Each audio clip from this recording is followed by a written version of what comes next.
જ્યાં યમુનાજીના નામ છે ત્યાં સાક્ષાત શ્યામ તો છે, પણ સુખધામ સાથે શ્યામ છે.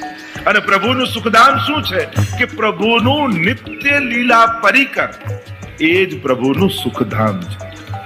યમુનાજીના નામ લો ત્યારે જો ઠાકોરજીનું નામ પુકારો ને તો પ્રભુ એકલા દોડીને આવે, પણ યમુનાજીનું નામ લો તો પ્રભુ એકલા ના આવે, પોતાના પરિકર સહિત કૃપા કરવા માટે પધારે. એટલે કે ગિરિરાજજી પધારે, વ્રજભક્તો પધારે, યમુનાજી પોતે તો બિરાજતા જ હોય, પણ ઠાકોરજી સ્વામીજી લીલા પરિકર સહિત પ્રગટ નયનન લીલા દિખાવે. 41 પદમાં કહ્યું ને કે આજ નેત્રોથી પ્રગટ લીલાના દર્શન થાય. અને પુષ્ટિ માર્ગની આ જ ફિલોસોફી છે. અહીંયા મર્યા પછી કોઈ ભગવતધામ ગોલોકધામમાં જશો એવા વાયદા નથી. અહીંયા તો એમ કહે કે આ જ દેહથી મારે ભગવત દર્શન કરવા છે, મારે લીલા પરિકરના દર્શન કરવા છે. ભક્તોનો તો આગ્રહ આવો રહ્યો છે. અને યમુનાજીની જે અષ્ટસિદ્ધિઓ બતાવી છે આચાર્યો યમુનાષ્ટકમાં વ્યાખ્યામાં, એમાં 4 સંયોગાત્મક, 4 વિપ્રયોગાત્મક અને સિદ્ધિ બતાવતા આચાર્યોએ કહ્યું કે આ જ નેત્રોથી પ્રગટ લીલાના દર્શન થાય. એ યમુનાજીની સિદ્ધિ છે. તનુ નવત્વની પ્રાપ્તિ થાય, લીલા રસનો અનુભવ થાય. આ બધી સિદ્ધિઓ યમુનાજીની માનવામાં આવી છે. અને પુષ્ટિ ભક્તિની આ જ સિદ્ધિઓ છે.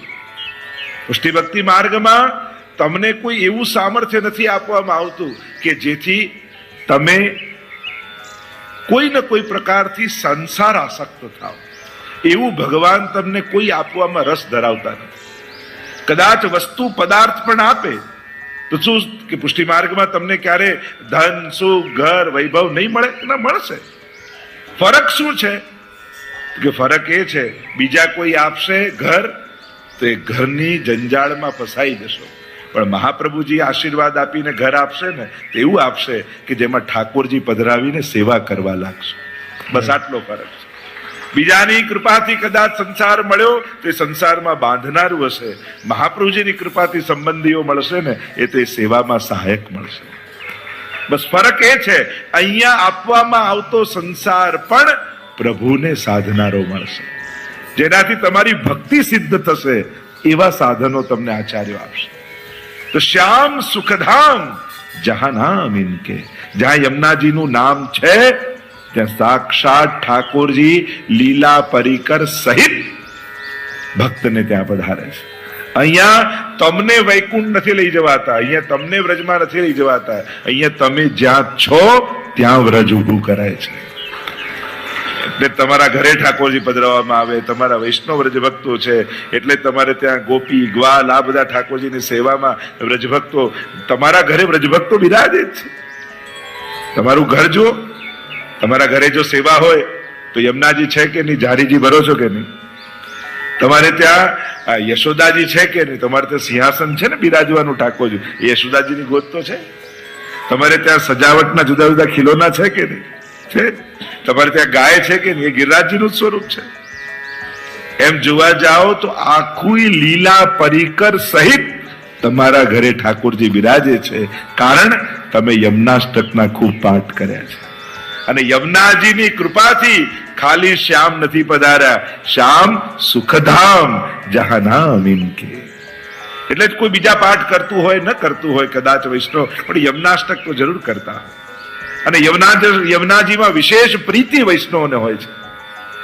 એ લોટીજી રૂપે બિરાજતા હોય, એ ચિત્રજી રૂપે બિરાજતા હોય, એ રજ રૂપે બિરાજતા હોય કે એમના નામ રૂપે બિરાજતા હોય.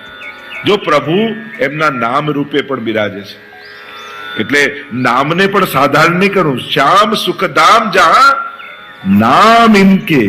યમુનાજી પોતે હોય તો જુદી વાત છે, પણ જે ઘરમાં યા જે વ્યક્તિના મુખે યમુનાજીનું નામ છે ને એને ઠાકોરજી અને વ્રજભક્તો શોધતા શોધતા એની પાસે આવે છે.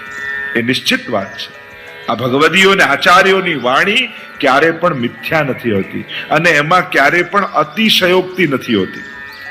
જો કવિની કલ્પનામાં અતિશયોક્તિ હોય, એને જે પણ વર્ણન કરવું હોય ને એ થોડું વધારે એમાં મિર્ચ મસાલો નાખીને કરે, જેથી એ રસનો અનુભવ વ્યક્તિને થાય. એટલે જ ઇતિહાસ જ્યારે લખાય છે ત્યારે એને બહુ જ હિસ્ટ્રીને બહુ ઓથેન્ટિક કેમ નથી માનતા? કારણ કે હંમેશા જે લોકો જીતે છે એ લોકો ઇતિહાસ લખતા હોય છે, હારેલા લોકો ઇતિહાસ નથી લખતા. અને જ્યારે જીતેલા લોકો ઇતિહાસ લખે ત્યારે આખો ઇતિહાસ પોતાના દ્રષ્ટિકોણથી લખાતો હોય છે. ભારતમાં ઘણીવાર હિસ્ટ્રી લખાઈ તો મોટા ભાગના અંગ્રેજોએ લખી. ભારતીયના મુખે જ્યારે ભારતનો ઇતિહાસ જુઓ તો તમને કંઈક જુદો લાગશે, અને પ્રજાની વચ્ચે તો એ રહે છે. તો જ્યારે ઇતિહાસની 3-4 ખામીઓ બતાવવામાં આવે કે જ્યારે હિસ્ટ્રી લખાતી હોય એમાં કઈ કઈ ભૂલો રહી, ઘણીવાર એમાં અતિશયોક્તિથી વર્ણન થતું હોય છે જેથી પોતાનો યશ પ્રસ્થાપિત થાય. તો એમાં નથી જતા, પણ ભગવદીઓની વાણીમાં અનુભવ હોય છે, કલ્પનાઓ નથી હોતી. કલ્પનાઓમાં અતિશયોક્તિ હોઈ શકે, અનુભવમાં ક્યારે અતિશયોક્તિ ન હોય. એટલા માટે અહીંયા જયારે હરિરાય મહાપ્રભુજી પોતે કહેતા હોય કે શ્યામ સુખધામ જહાં નામ ઇનકે, જ્યાં યમુનાજીના નામ છે ત્યાં સાક્ષાત ઠાકોરજી અને બ્રજમંડળ છે એમ કહ્યું. અને કહ્યું નિષદિના પ્રાણપતિ આય હિયમે બસે. અને જે મુખે નિત્ય યમનાષ્ટક થતા હોય, યમુનાજીના નામ લેવાતા હોય, 41 પદ ગવાતા હોય, એનું ફળ શું? નિષદિના પ્રાણપતિ આય હિયમે બસે. ઠાકોરજી હૃદયમાં આવીને વસી જાય છે અને એનું હૃદય જ સુખધામ ઠાકોરજી બનાવી દે છે. આ વિશેષતા છે. જેમ દયરામભાઈ પણ એમના દોડ પદોમાં અને કીર્તનોમાં એમ કહે છે કે જ્યારે શ્રી વલ્લભનું નામ લેવાય છે તો જેમ સારસ પક્ષી હોય ને એ યુગલમાં હોય, હંમેશા જોડે જ હોય, એકલું ના હોય.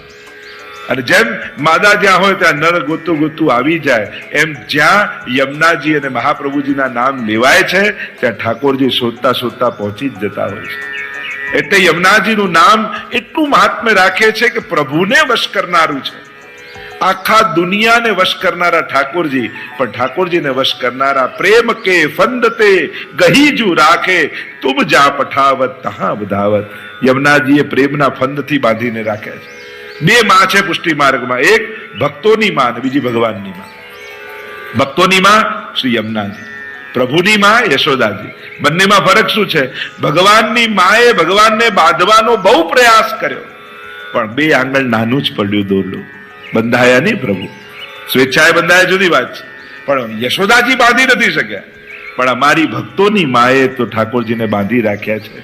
શેનાથી? પ્રેમ કે ફંદતે ગહીજુ રાખે તુમ જા પઠાવત તહાં બધાવત. હવે તમે જ્યાં બતાવો ત્યાં ઠાકોરજી દોડીને પધારે છે. અને એટલા માટે જ્યારે યમુનાજી જે જીવ પર પ્રસન્ન થાય તો प्राणपति आए हियमे, निषदिना प्राणपति आए हियमे बसे, और जोई गावे सुजस भाग्य तिनके. અને જે યમુનાજીના યશોગાન કરી શકે છે, આ જે લોકો કાલે લોટી ઉત્સવના થયા મનોરથી, આજે ચુંદડી મનોરથના થયા, જે લોકો આ શ્રવણ યમુનાજીના સુયશ ગાઈ રહ્યા છે ને, ભાગ્ય તિનકે, જેના સૌભાગ્ય, જો યમુનાજીના યશ ગાવાથી સૌભાગ્ય મળે એ તો અડધી વાત છે, પણ જેનું સૌભાગ્ય હોય ને એ યમુનાજીના યશ ગાઈ શકે. સાચી વાત તો આ છે. આ બધું કરીને કૃપા નથી મળવાની, કૃપા થઈ તો આ બધું કરી શકશો. હું તો હંમેશા કૃપાને કારણ માનું. કોઈ કે ગ્રંથ વાંચવાથી, કોઈ કે યાત્રા કરવાથી, કોઈ કે પાઠ કરવાથી, કોઈ કે સેવા કર, આનાથી કૃપા થાય. અરે ના, કૃપા થાય એ જ સેવા કરી શકે, એ જ પાઠ બોલી શકે, એ જ યાત્રાએ જઈ શકે. કૃપા તો કારણમાં છે, પાયામાં છે. આપણે બધા જ આજે યમુનાજીના કૃપા પાત્ર થયા છીએ કે સાથે મળીને સુયશ ગાઈ રહ્યા છે. જોઈ ગાવે સુજસ ભાગ્ય તિનકે, એનું સૌભાગ્ય. મેં તો કહ્યું ને કે આપણું ભાગ્યોદય તો 550 વર્ષ પહેલા ચૈત્રવદ એકાદશીએ થઈ ગયું હતું. ભાગ્ય ન વલ્લભ ભૂતલાય. જે ક્ષણે મહાપ્રભુજી ભૂતલ પર આયા ને, આપણા બધાનો ભાગ્યોદય તારે થઈ ગયો. ભાગ્ય સૌભાગ્ય શ્રી યમને જો દે. એટલે તો 41 પદનો રેફરન્સ આપું તો કહ્યું ભાગ્ય સૌભાગ્યના દાત્રી યમુનાજી છે. લૌકિક અને અલૌકિક બંનેને આપનારા શ્રી યમુનાજી છે. તો જોઈ ગાવે સુજસ ભાગ્ય તિનકે, યેહી જગ મેં સાર કહત વારંવાર. આ જગમાં સાર રૂપે છે. તમારા જીવનનો સાર શું? કોઈ એમ પૂછે કે ચલો આટલા વર્ષ થયા તમને, કોઈને 40, કોઈને 50, કોઈને 60, કોઈને 70, તમને જીવનમાં સાર રૂપે શું મળ્યું? તમને શું લાગે છે? કયા તમે અનેક કર્મો કર્યા, અનેક નિર્ણયો જીવનમાં લીધા, કયું એવું તમારો નિર્ણય જીવનનો જેનાથી તમને એમ લાગે કે આ 60 વર્ષના જીવનમાં સૌથી બેસ્ટ ડિસિઝન તમારું હતું? અને એ હતું તમે પુષ્ટાવીને જે દિવસે ઠાકોરજીને ઘરે પધરાવવાનો નિર્ણય કર્યો ને, એ તમારા લાઈફનો બેસ્ટ ડિસિઝન હતો. કારણ કે એ દિવસે તમારું ઘર વ્રજ બન્યું અને તમે વ્યક્તિમાંથી વૈષ્ણવ, વૈષ્ણવમાંથી વ્રજભક્ત બની ગયા. અને જ્યાં પ્રભુ બિરાજે, જેના ઘરે એ તો વ્રજભક્ત છે. અવધતઃ જહાં રામ નિવાસ. તુલસીદાસજી કહ્યું અવધ ક્યાં છે? જ્યાં રામ રહે એ અવધ. એમ જ્યાં અમારો ઠાકોરજી રહે એ જ વ્રજ છે. તો મહાપ્રભુજીએ તો દરેકના ઘર વ્રજ બનાવ્યા છે. તો અહીંયા કહ્યું કે યેહી જગ મેં સાર કહત વારંવાર. હરિયાજી કહે હું બારંબાર કહું છું. આચાર્યો છે ને ઘણી વાર જયારે મળો ત્યારે એક ને એક વાત ઘડી ઘડી કરે કે આ એક ને એક વાત કેમ? તો કે આ પથ્થર પર પાણીનું ટીપું પડે ને ધીમે ધીમે રોજ, તે પથ્થરને ફાડી નાખે. એમ ઘણી વાર ઘણાના મુખેથી કહેવાયેલા વચનો એ કેવલ કાન સુધી નથી રહેતા, એ હૃદયની ભૂમિ ઉપર વવાઈ જાય છે. ગુરુ બોલીને વિચારોને વાવે છે. એ તમારા કાનનું રંજન નથી કરતો, એ કેવલ કાનને સુખ મળે એવી વાત નથી કરતો, પરંતુ તમારું હૃદય પરિવર્તન થઈ જાય એવી વાત કરે છે. એટલે જ કેમ કે આ કથા સત્સંગ શું છે? એ બીજ વાવવા જેવું છે. ખેડૂત જેમ બીજ વેરે, જ્યાં ફળદ્રુપ ભૂમિ હશે ત્યાં વવાઈ જશે, આત્મસાત થઈ જશે અને ત્યાં ફણગાઓ ફૂટવા લાગશે. એટલે જ વચનોને બીજ રૂપે માનવા, વચનોનો આદર આપણે ત્યાં કહ્યું છે. વચનો મિથ્યા ન જતા રહે, એ બહુ જ મહત્વ. ગુરુના તો હસવામાં પણ ઉપદેશ છે. આપણે તો ગોકુલનાથજીના હાસ્ય વચનામૃત છે. બીજાની વાત હસી કાઢીએ તો ચાલે, પણ ગુરુની વાત હસવામાં હોય ને એને સિરિયસલી લેવી, કારણ કે એનું હસવું પણ એક ઉપદેશ છે. ગુરુ તો પોતે એક સ્વરૂપ છે વચનોનું, આજ્ઞાનું, ચિંતનનું. અને જ્યારે એ કોઈ વાત કહેતો હોય અને એની સલાહ પણ આપણે તો આજ્ઞા માનવી, આમ કરો તો સારું, ત્યારે આજ્ઞા રૂપે જ એને સ્વીકારવી. આપણે ત્યાંનો તો એ વિધાન, સેવા કૃતેર ગુરો આજ્ઞા. આજ્ઞાનું કેટલું બધું મહાત્મ્ય આપણે ત્યાં કહ્યું છે. દરેક વસ્તુમાં આજ્ઞા, દરેક વસ્તુમાં આજ્ઞા. એ આજ્ઞા બંધન નથી, તમારી સુરક્ષા છે. આપણે એમ માની દરેકમાં પૂછવાનું, દરેકમાં આજ્ઞા લેવાની. આપણને બંધન જેવું લાગે કે દરેકમાં આજ્ઞા. આજ્ઞા તમારી સુરક્ષા છે. કારણ તમે ક્યાં સેવા કરો છો, અને તમે સેવા કરો છો તો કેટલી ભૂલો થતી હશે, તો પછી ભૂલોના દોષે આપણને લાગે. આપણે સેવા નથી કરતા, આપણે તો ખાલી ગુરુ આજ્ઞાનું પાલન કરીએ છીએ. અને જ્યારે તમે પાલન કરો છો તો થતા દોષોનો પણ ભાર તમારા માથે નથી આવતો, કારણ કે તમે તો ચીંધેલું કરો છો. મને તો આમણે કહ્યું, આપણે કઈ કરતા હોય ને કઈ ભૂલ નીકળે, આપણે શું કહે, હું તો ઉભો તો મને તો આમણે કહ્યું કે આ કરો. એટલે કોના માથે જાય? જેને કહ્યું હોય એના માથે જાય. એટલે તુરંત આપણે એને બોલાય કે તમે કામ કહ્યું હતું, પછી એને ચોખવટ કરવી પડે. જેને ચીંધ્યું હોય એને કઈ ના કરવું પડે, પણ જેને કહ્યું હોય એના માથે આવે. એમ જ આપણને તો આજ્ઞાનું પાલન છે. અને આમ ઠાકોરજી પણ ક્યારે તે આવો દોષ કર્યો, મેં તો આજ્ઞાનું પાલન કર્યું છે. અને જયારે આમ કહો છો મને તો આજ્ઞા હતી, ત્યારે છૂટી જાઓ છો. આપણે ત્યાં એટલે જ તો આજ્ઞા, રામદાસની વાર્તા પંખો કરવાની આજ્ઞા કરી કે ઠાકોરજીની સેવામાં રહેજે, ઠાકોરજી આરોગતા હોય ત્યારે પંખો કરજે, પણ દર્શન કરવાનો અધિકાર તારો નથી, એટલે આંખો ખોલતો નહીં. વિચાર કરો, ઠાકોરજી આરોગતા હોય સાક્ષાત અને પંખો કરવાની આપણને સેવા મળે, એવું પોસિબલ છે કે આંખ ના ખુલે? કઈ ને કઈ કેમે કરીને થોડી નાનકડી ઝીણી કરીને જોઈ તો લઈએ, એમ થાય કે શું થઈ રહ્યું. માણસને એમ છે કે જે કઈ થાય મારી જાણકારીમાં હોવું જોઈએ. તો આ તો જાન ઉપર આવી જાય જાણકારી, એવું થઈ જાય ઘણી વાર. તો ઠાકોરજી પરીક્ષા કરી કે તું આંખ ખોલ. કહ્યું કે મને મહાપ્રભુજીની આજ્ઞા નથી. આજ્ઞા પર કેવો વિશ્વાસ, અને ઠાકોરજી કેટલા પ્રસન્ન થયા એના પર. એ આજ્ઞા ઉપર જેને ભરોસો છે ને એને ભગવાન બહુ સહેલો થઈ જાય છે, એના પુષ્ટિનો પથ બહુ સરળ થઈ જાય છે. તો જોઈ ગાવે સુજસ યેહી જગ મેં સાર કહત વારંવાર. વારંવાર આપણા આચાર્યો આપ અજહુ ચેત હેત એ કર ઇનસો હે ભારુ કી બીર. ભીર આપણે કહ્યું ને અજહુ ચેત, કહ્યું છું વારંવાર તને ચેતું છું, હજી ચેતી જા. મન તોસો કીતી કહી સમજાય. સુરદાસજી પણ કહે છે ને તને કેટલી વાર સમજાયું. નંદ નંદન કો આ પ્રીત કર પ્રભુથી. એટલે સુરદાસજી ગાન કરતા કહે છે મને તો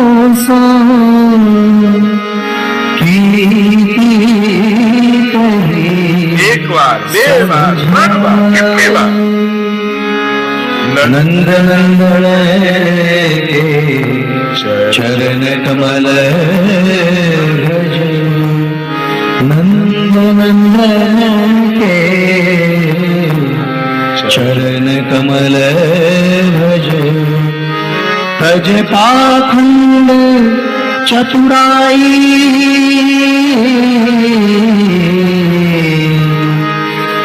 મને તો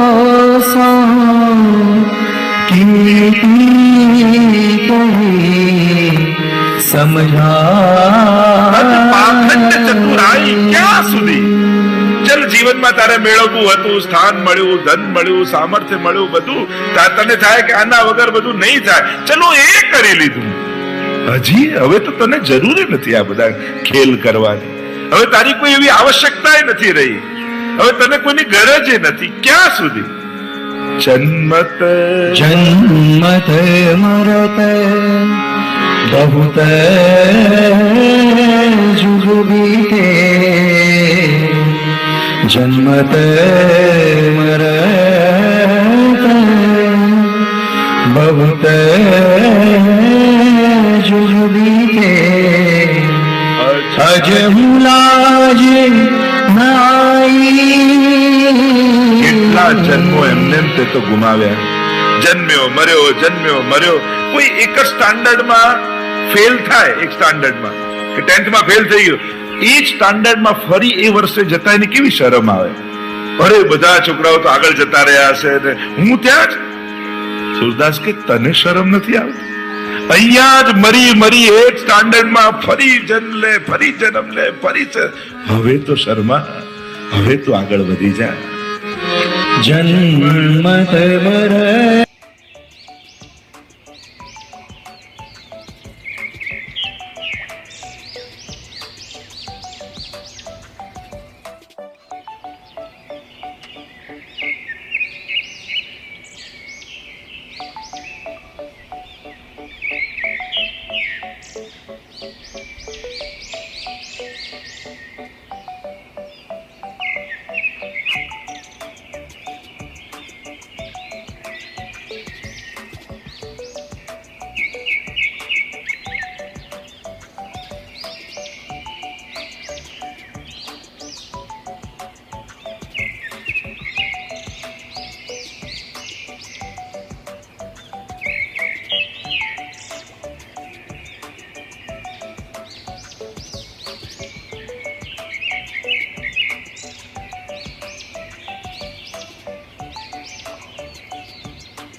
श्याम सुखधाम जहां नाम इनके, जहां यमुना जी ना नाम छे ત્યાં સાક્ષાત શ્યામ તો છે પણ સુખધામ સાથે શ્યામ છે.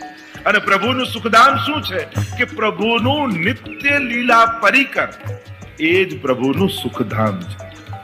યમુનાજીના નામ લો ત્યારે જો ઠાકોરજીનું નામ પુકારો ને તો પ્રભુ એકલા દોડીને આવે, પણ યમુનાજીનું નામ લો તો પ્રભુ એકલા ના આવે, પોતાના પરિકર સહિત કૃપા કરવા માટે પધારે.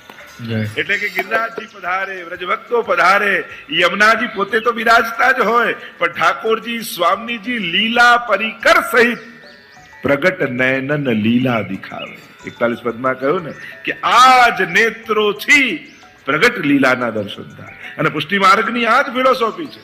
અહીંયા મર્યા પછી કોઈ ભગવતધામ ગોલોકધામમાં જશો એવા વાયદા નથી. અહીંયા તો એમ કહે કે આ જ દેહથી મારે ભગવત દર્શન કરવા છે, મારે લીલા પરિકરના દર્શન કરવા છે. ભક્તોનો તો આગ્રહ આવો રહ્યો છે. અને યમુનાજીની જે અષ્ટસિદ્ધિઓ બતાવી છે આચાર્યો યમુનાષ્ટકમાં વ્યાખ્યામાં, એમાં 4 સંયોગાત્મક, 4 વિપ્રયોગાત્મક અને સિદ્ધિ બતાવતા આચાર્યોએ કહ્યું કે આ જ નેત્રોથી પ્રગટ લીલાના દર્શન થાય. એ યમુનાજીની સિદ્ધિ છે. તનુ નવત્વની પ્રાપ્તિ થાય, લીલા રસનો અનુભવ થાય. આ બધી સિદ્ધિઓ યમુનાજીની માનવામાં આવી છે. અને પુષ્ટિ ભક્તિની આ જ સિદ્ધિઓ છે. પુષ્ટિ ભક્તિ માર્ગમાં તમને કોઈ એવું સામર્થ્ય નથી આપવામાં આવતું કે જેથી તમે કોઈ ને કોઈ પ્રકારથી સંસાર આસક્ત થાવ. એવું ભગવાન તમને કોઈ આપવામાં રસ ધરાવતા નથી. કદાચ વસ્તુ પદાર્થ પણ આપે તો શું કે પુષ્ટિ માર્ગમાં તમને ક્યારે ધન, સુખ, ઘર, વૈભવ નહીં મળે? ના, મળશે. ફરક શું છે કે ફરક એ છે બીજા કોઈ આપશે ઘર તો એ ઘરની જંજાળમાં ફસાઈ જશો, પણ મહાપ્રભુજી આશીર્વાદ આપીને ઘર આપશે ને તો એવું આપશે કે જેમાં ઠાકોરજી પધરાવીને સેવા કરવા લાગશે. બસ આટલો ફરક છે. બીજાની કૃપાથી કદાચ સંસાર મળ્યો તો એ સંસારમાં બાંધનારું હશે. મહાપ્રભુજીની કૃપાથી સંબંધીઓ મળશે ને એ તો એ સેવામાં સહાયક મળશે. બસ ફરક એ છે અહીંયા આપવામાં આવતો સંસાર પણ પ્રભુને સાધનારો મળશે. જેનાથી તમારી ભક્તિ સિદ્ધ થશે એવા સાધનો તમને આચાર્યો આપશે. જય શ્રી કૃષ્ણ. પ્રિય ભક્તજનો, જે શ્રીના આ વચનામૃત તમને ગમ્યા હોય તો આ વિડીયોને લાઈક કરજો, શેર કરજો અને કમેન્ટ બોક્સમાં જય શ્રી કૃષ્ણ જરૂર લખજો. અને અમારી ચેનલ શ્રી વલ્લભ સત્સંગને સબસ્ક્રાઈબ કરવાનું ભૂલશો નહીં. જય શ્રી કૃષ્ણ.